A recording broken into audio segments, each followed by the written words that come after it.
could we just first discuss whether or not ultimately this debate matters? Are vice presidential nominees able to move the needle for their overall tickets in a forum like this?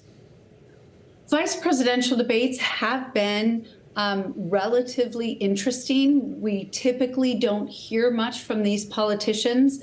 And so all of a sudden they are thrust onto the national stage and they get a spotlight that they haven't typically had.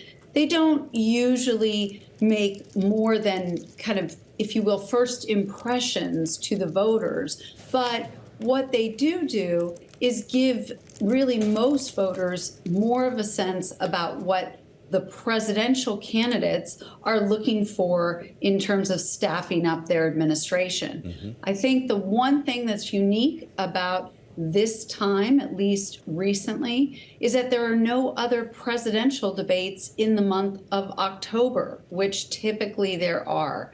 And so with that, this is likely to hold more importance than those other debates in the past. Well, to the extent, Lara, that it's the running mate's job to amplify the message of the candidate at the top of the ticket, in this case, Donald Trump or Kamala Harris, I wonder what you expect tomorrow night after what we heard from Donald Trump over the weekend, talking about Kamala Harris and her mental acuity, if I can put it lightly. Let's take a listen.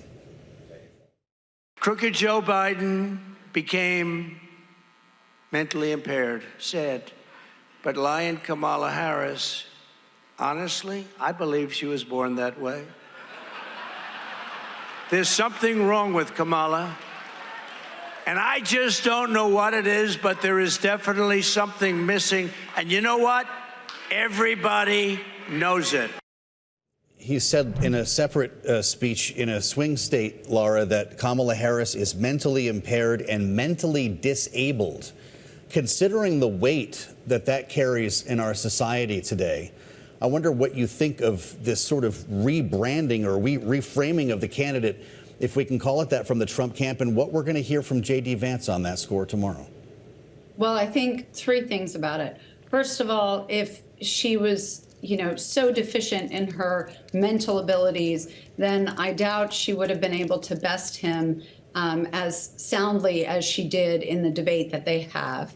Secondly, this really has a sense of both racism and sexism underneath it, because what he's suggesting is that somehow, Joe Biden, the president, a white man, sort of became mentally impaired over time. He just lost his edge. But when he's talking about Vice President Harris being born that way, really what he is saying is that a woman, a person of color, obviously they are born in some deficient manner. Now, I think the third thing I think about this is that typically presidential candidates leave it up to their vice presidents to do the attacks. In this instance, certainly former President Trump did not. And I think that it will actually redound negatively on him and his candidacy. Part of why most candidates leave it up to their vice presidential candidates is they'd rather sort of be the good cop to their vice presidential nominee's bad cop. Yeah. But former President Trump has no problem with what he's putting out there.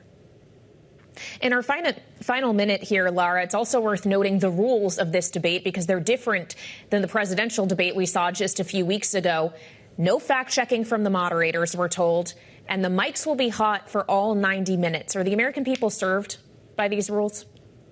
Well, I do think that we are going to see a fairly disciplined debate. So the mics being live are not going to be as much of an issue as they had been in the past with former President Trump's kind of impulsive interruptions.